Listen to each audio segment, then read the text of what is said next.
குமர குருபர சுவாமிகளால் 45 தமிழ் அடமொழியோடு இருக்கிறது.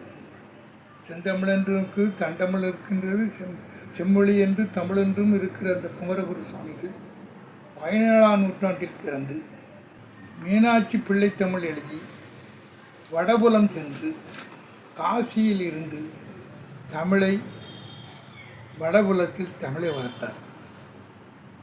அதன் பின்பு ஆங்கில பேரரசு இங்கு ஆண்டபோது தமிழ் சிறப்பாக தமிழின் சிறப்பை, சங்க இலக்கியத்தை, சங்ககால நூல்களை புதுப்பிப்பதில் தமிழ் தாத்தா என்று சொல்லப்படுகின்ற உவேசா போன்றவர்களெல்லாம் மிகப்பெரிய தமிழ் அழிந்த ஓலைகளில் எரிக்கப்பட்ட நூல்களெல்லாம் தட்டி தேடி 50 காப்பீடுங்கள் மற்றும் 8 தொகை பயிற்சி பார்த்து பரிபாடல் போன்ற நூல்களையெல்லாம் புதுப்பித்தார். இதெல்லாம் நமக்கு செய்த தமிழ் இலக்கிய வரலாறு. தமிழ் நல்லா இருக்க வேண்டும் என்பதற்காக, பள்ளிக்கூடங்களில் தமிழ் இலக்கியம் கற்பிக்கப்பட வேண்டும் என்பதற்காக 1905 பாண்டித்துரை தேவர் அவர்கள் மதுரையில் செந்தமிழ் கல்லூரியை உருவாக்கினார். இதேபோல் தர்ம ஆதீனம் தமிழ் கல்லூரியை உருவாக்கியது. திருவாதுடை ஆதீனம் ஆக்கியது. திருப்பனந்தாள் தமிழ் கல்லூரி ஆக்கியது. பேரூர் சாந்தலேணிகளார் தமிழ் கல்லூரி உண்டாக்கியது. இதுபோல் கதிரேசன் செட்டியார், உமாமகேஸ்வரி போன்றவர்களெல்லாம் தமிழ் கல்லூரிகளை உருவாக்கியது. இதுபோக அன்று 2 பல்கலைக்கழகம் தான் இருந்தது. ஒன்று சென்னை பல்கலைக்கழகம், இன்னொன்று மிக பின்தங்கிய படிப்பில்லாத ஒரு மாவட்டம் தென்னார்காடு மாவட்டம் அன்றே. அதில் அண்ணாமலை பல்கலைக்கழகம். இதையெல்லாம் உருவாக்கி 5 படித்தாலோ 8 படித்தாலோ 11 படித்தாலோ தமிழ் வித்வான்கள் பள்ளியில் பயிற்சி பெறுவதற்கு வித்வான்கள் 5 ஆண்டுகள் தங்கி இருந்து இலக்கியம், இலக்கணம், நிகண்டு, சூத்திரம், வெண்பா எழுதுவது பயிற்சி பெற்று பல வித்வான்கள் உருவானார்கள். அந்த வித்வான்கள் 1937க்கு முந்தியும் பிந்தியும் அந்த கல்லூரியில் படித்தவர்கள் அன்றைய பள்ளிக்கூடங்களில் 9, 10, 11 அதான் எஸ்எல்சி வித்வான்கள் சொல்லிக் கொடுத்தார்கள். இவர்கள் மிகப்பெரிய தமிழ் பாண்டித்யம் பெற்றவர்களாக இருந்ததுனால சிலப்பதிகாரத்தை கற்பதினாலே பள்ளிக்கூடத்துக்கே போகாத மாப்போசி சிலம்பு செல்வரானார். பள்ளிக்கூடத்துக்கு போன செல்லப்பன் சிலம்பொலி செல்லப்பன் என்று பட்டம் பெற்றார்.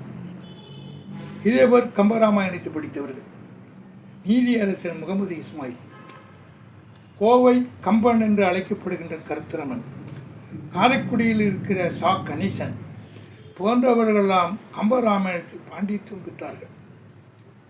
அதன்பின் இதில் படித்தவர்கள் தான் கல்லூரிகள் வித்வான்களாக வந்தார்கள். நாடு சுதந்திரம் பெற்ற பிறகு இந்த தமிழை தொடர்ந்து நடத்த வேண்டும் என்பதற்காக தமிழ் பயிற்சி கல்லூரிகளில் பாடத்திட்டமாக வைக்க வேண்டும் என்று அன்றைய கல்வி அமைச்சர் சி. சுப்பிரமணியம் தமிழால் முடியும் என்று அவர் சொன்னதனால் தமிழ் கல்லூரிகள் பயிற்று மொழி தமிழ் மொழி வந்தது. பழனியில் இருக்க அறநிலைத்துறை பழனி தமிழ் கல்லூரியை உருவாக்கினார்கள்.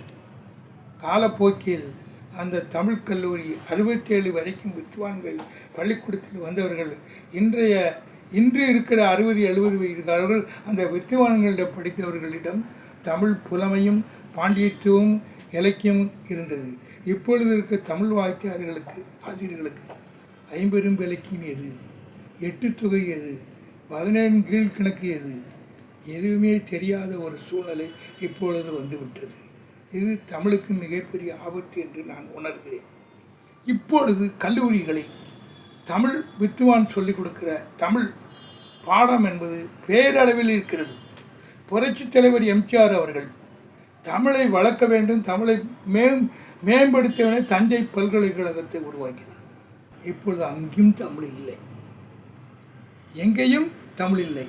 தமிழ் வாழ்க என்ற சுவரொட்டி தான் இருக்கிறதே தவிர மக்களும் பெற்றோர்களும் சுயநிதி கல்லூரிகள் வந்ததினாலே அவர்கள் தமிழ் மொழி பாடத்தை படிக்காமல் மூணாவது மொழி என்று சொல்லக்கூடிய ஆங்கிலம் முதல் மொழி படிக்கிறார்கள். சிபிஎஸ்சி படிக்கிறார்கள். ரெண்டாவது இந்தியை படிக்கிறார்கள். மூணாவது மொழி பிரெஞ்சு, ஜப்பான் போன்ற மொழியை படிக்கிறார். தமிழை தமிழ்நாட்டில் படிக்காத ஒரு பரிதாபகரமான சூழ்நிலை ஏற்படுகிறது. ஆகவே இந்த வித்வான்கள் இல்லாதனாலும் இன்று தமிழை பரப்ப வேண்டும் என்பதாக புத்தகங்கள் கையங்கெல்லாம் அன்றைக்கு 3 கோடி மக்கள் இருக்கும்போது இருந்த தமிழ் உணர்வு இப்பொழுது 8 கோடி வந்த பிறகு தமிழ் உணர்வு இருக்கிறதா? பெற்றோர்களிடம் இல்லை, மாணவர்களிடம் இல்லை, யாரிடம் இல்லை. இருக்கிறதெல்லாம் கண்காட்சியாகவும் பொருட்காட்சியாகவும் தான் இருக்கிறது. ஆகவே மீண்டும் தமிழை காப்பாற்ற வேண்டுமானால் தமிழ் பயிற்று மொழி, பாடமொழி, வித்துவான் போன்றவர்கள் மீண்டும் வர வேண்டும். அதற்கு பாடத்திட்டத்தை உருவாக்கி நெல்லையில் பிறந்த காசு பிள்ளை, சட்டமேலை, சொல்லின் செல்வர் நாப்பி சேது பிள்ளை, பூர்ணிங்கம் பிள்ளை, வையாபுரி பிள்ளை, நமது தென்னிந்திய நூற்பதிப்பு கழகத்தை உருவாக்கி தந்த தாமரைன்னா பத்மஸ்ரீ என்று சொல்லக்கூடிய சுபா பிள்ளை போன்றவர்களெல்லாம் தமிழ் நூல்களை உருவாக்கி தந்திருக்கிறார்கள். இதையெல்லாம் இப்பொழுது பயன்படுத்துகிற நிலை இல்லாமல் பரிதாபமாக இருக்கிறதோ, இதை காப்பாற்றுவதற்கு என்ன வழி என்று தமிழ் சான்றவர்கள் கொஞ்சம் சிந்திக்க வேண்டும். தமிழை பயிற்று மொழியாக ஆக்க வேண்டும் என்று தமிழறிஞர் தமிழண்ணல், மதுரை காமராஜ் பல்கலைக்கழக துணைவேந்தர் பாபா சுபாமாணிக்கம் போன்றவர்கள் உண்ணாவிரதம் இருந்தும் எதுவும் நடக்காமல் போய்விட்டது.